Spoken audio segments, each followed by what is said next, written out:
हूं आपका अपना देविंदर सिंह चावला। आज मैं फिर आपके सामने आया हूं एक नया वीडियो लेके। इससे पहले जो मैंने वीडियो बनाया था उसमें मैंने ये बताया था कि जो एग्रीकल्चरिस्ट हैं या जो फार्मर हैं उनके लिए कौन कौन से डॉक्यूमेंट चाहिए अगर वो कनाडा का टूरिस्ट वीज़ा अप्लाई करना चाहते हैं। कनाडा का क्या, जो भी किसी और भी कंट्री का अगर वो वीज़ा अप्लाई करना चाहते हैं तो सेम ही डॉक्यूमेंट्स वो लगते हैं। तो आज मैं जो नया वीडियो लेके आया हूँ इसमें मैं बताऊँगा कि जो जॉब प्रोफाइल है जिनकी, जो लोग जॉब करते हैं, जो लोग सर्विस करते हैं, उनके लिए कौन कौन से डॉक्यूमेंट चाहिए कनाडा टूरिस्ट वीज़ा लगवाने के लिए, या जो भी उन्होंने वीज़ा लगवाना है, जैसे इंग्लैंड का लगवाना है, शेंजन वीज़ा लगवाना है, या ऑस्ट्रेलिया, न्यूजीलैंड, किसी भी कंट्री का लगवाना है तो उसके लिए सेम ही डॉक्यूमेंट चलेंगे। तो चलो हम अपना ये वीडियो शुरू करते हैं। इस वीडियो में मैं आपको वो सारे डॉक्यूमेंट बताऊंगा जिसमें कि जो जॉब प्रोफाइल वाले लोग हैं वो उनको अपनी वीज़ा एप्लीकेशन में लगाने पड़ते हैं। तो इसमें क्या है कि ज़्यादातर लोग हैं जो उनकी जॉब प्रोफाइल होती है वो कहीं ना कहीं काम करते होते हैं। तो सर्विस कर, जिसको हम सर्विस भी कहते हैं, जो कई लोग प्राइवेट सर्विस करते हैं, कोई गवर्नमेंट सर्विस करते हैं। तो ये सारे जॉब प्रोफाइल के अंडर आते हैं। तो उसके लिए क्या है कि ये जो जिस तरह की भी आप चाहे गवर्नमेंट जॉब करते हैं, चाहे प्राइवेट जॉब करते हैं, चाहे आप कहीं पे भी जॉब कर रहे हैं, तो ये सारे जो डॉक्यूमेंट है ये उनके लिए चाहिए जो अगर वो अपना वीज़ा अप्लाई करना चाहते हैं, कनाडा का टूरिस्ट वीज़ा अप्लाई करना चाहते हैं। इसमें मैं करीब आपको 7 डॉक्यूमेंट बताऊंगा जो आपको इस काम के लिए चाहिए। तो सबसे पहला जो डॉक्यूमेंट है वो जॉब प्रोफाइल के लोगों के लिए क्या चाहिए कि आपकी अपॉइंटमेंट लेटर, जब आप जॉब ज्वाइन करते हैं उसको अपॉइंटमेंट लेटर कहते हैं, जॉब ऑफर लेटर कहते हैं, वो आपके पास होनी चाहिए। उसकी कॉपी आप अपने फाइल में ज़रूर लगाएं।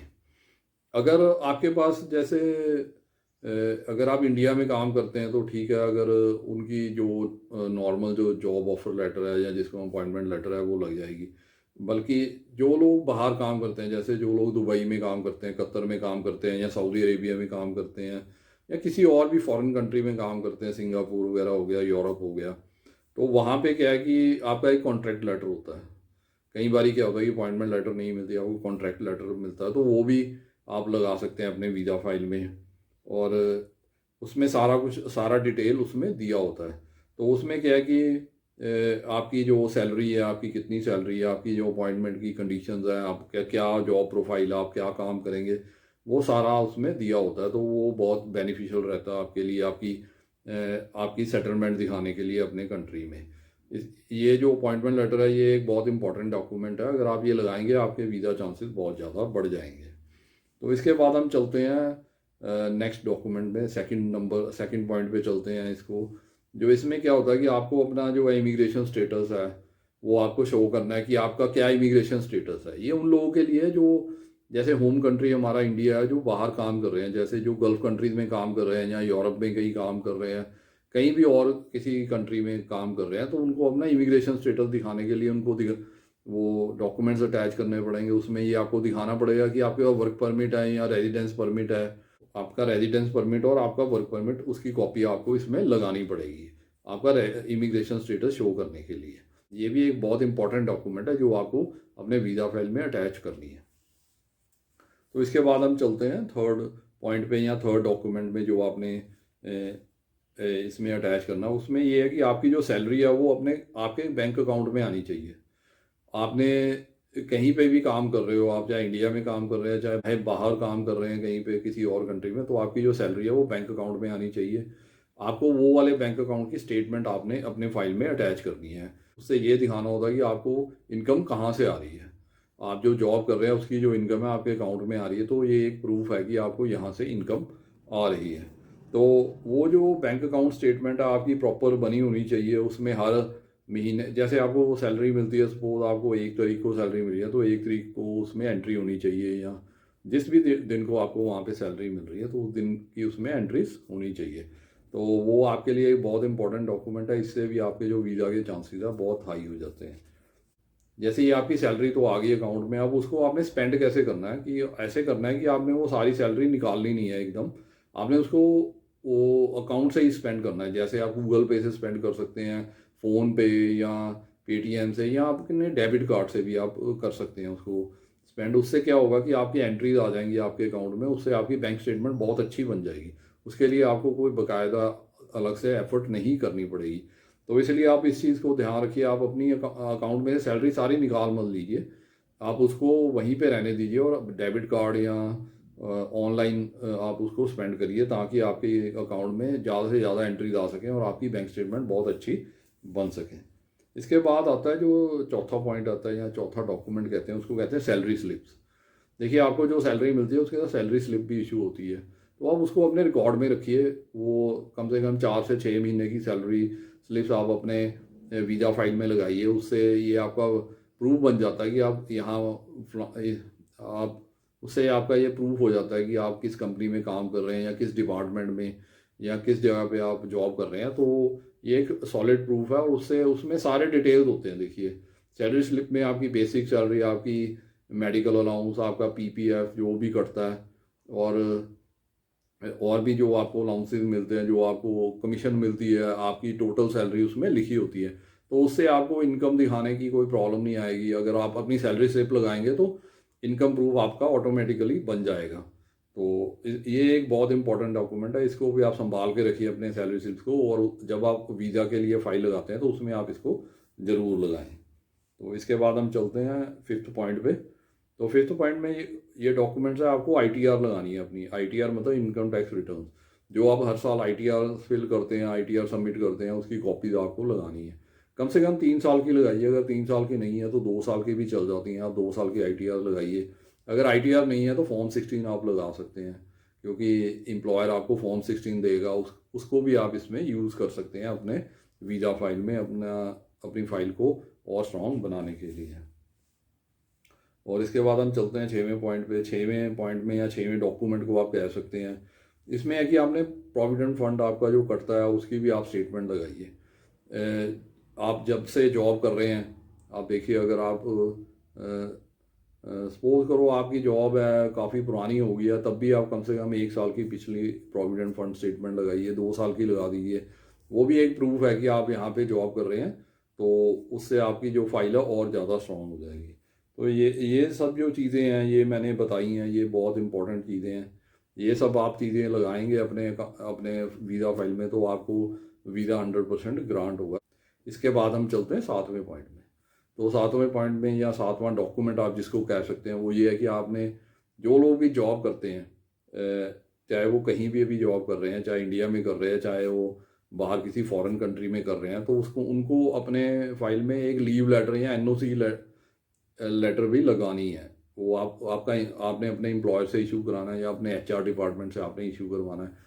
आप जिस डेट से जिस डेट के लिए आप टूर पे जा रहे हैं बाहर, चाहे आप कनाडा जा रहे हैं, चाहे आप किसी सेंजन कंट्री में जा रहे हैं, इंग्लैंड में, ऑस्ट्रेलिया, न्यूजीलैंड, कहीं भी जा रहे हैं, तो उस डेट का आपने एक लीव लेटर इशू कराना है, और उसको लीव कम एनओसी लेटर कहते हैं। उसमें वो एनओसी भी आपको देंगे कि उनको, आपके ऑफिस वालों को कोई इतराज़ नहीं है कि अगर आप बाहर घूमने जाना चाहते हैं, तो वो एनओसी लेटर और लीव लेटर आपको अपनी वीज़ा फाइल में सबमिट करनी है। वो एक बहुत इंपॉर्टेंट डॉक्यूमेंट है। उसमें सारा डिटेल आ जाता है कि आप यहाँ पे इस ऑफिस में काम करते हैं और आपने मीन्स बाकायदा यहाँ से एक लीव सेंक्शन कराई है, उसके बाद आप बाहर घूमने जा रहे हैं। तो उसमें क्या है कि आपको आपके लीव लेटर में सारा डिटेल होना चाहिए कि आपका एम्प्लॉई स्टेटस क्या है, और आपकी कितनी सैलरी है, और आप क्या काम कर रहे हैं, आपका वहाँ पे क्या रैंक है। तो उसके नीचे जो सिग्नेचर होने चाहिए, एचआर के सिग्नेचर या जो भी ऑथोराइज सिग्नेटरी है उसके सिग्नेचर होने चाहिए। और उसके बाद उसमें ये भी मेंशन होना चाहिए कि आप ऑफिस वालों को, कोई जो आपकी ऑर्गेनाइजेशन है उनको कोई ऑब्जेक्शन नहीं है कि आप बाहर घूमने जा रहे हैं। तो ये सब चीज़ें हैं, ये जो 7 पॉइंट मैंने 7 डॉक्यूमेंट्स, इंपॉर्टेंट डॉक्यूमेंट बताए हैं, ये आपने अपनी वीज़ा फाइल में ज़रूर लगाने हैं, तो अपनी वीज़ा फाइल को स्ट्रॉन्ग करने के लिए। और ये सब अगर डॉक्यूमेंट्स आपके जेन्युइन होंगे, प्रॉपर होंगे, तो आपको वीज़ा 100% मिलेगा।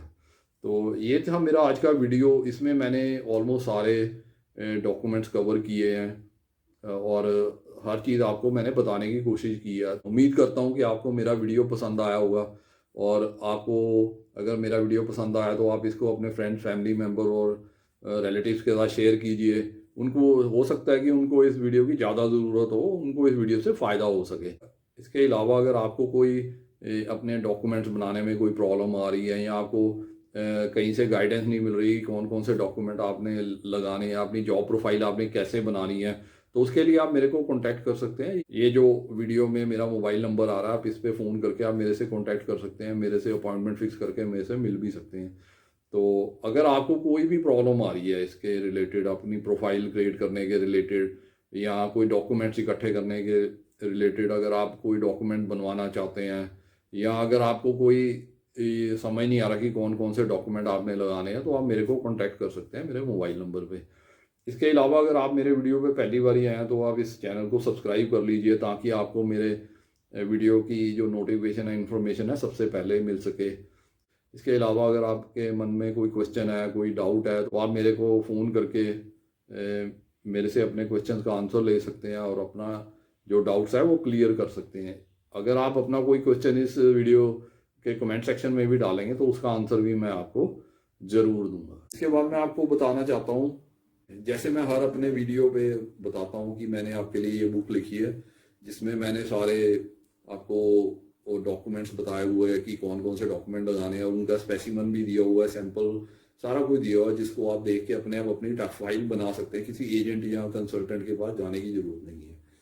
इस बुक की कीमत है सिर्फ 450 रुपये, 450 रुपीज़ ओनली, जो आप मुझे पेटीएम या बैंक ट्रांसफ़र से या गूगल पे से भी भेज सकते हैं।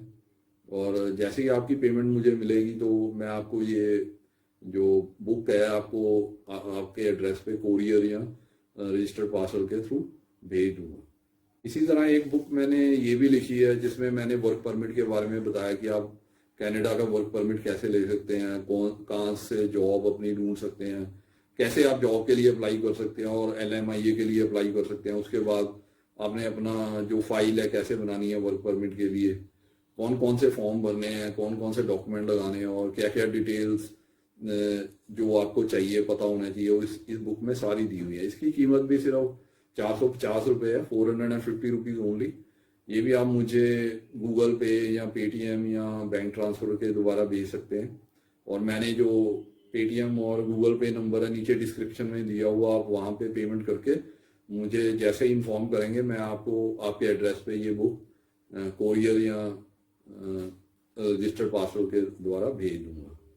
इसके अलावा जो मैं हर वीडियो में ऑफ़र देता हूँ आप लोगों के लिए, आपके बेनिफिट के लिए, कि अगर आप कनाडा की टूरिस्ट वीज़ा की फ़ाइल फ्री ऑफ कॉस्ट बनवाना चाहते हैं तो आप मेरे को कांटेक्ट कर सकते हैं मेरे मोबाइल नंबर पे जो नीचे डिस्क्रिप्शन में दिया हुआ है।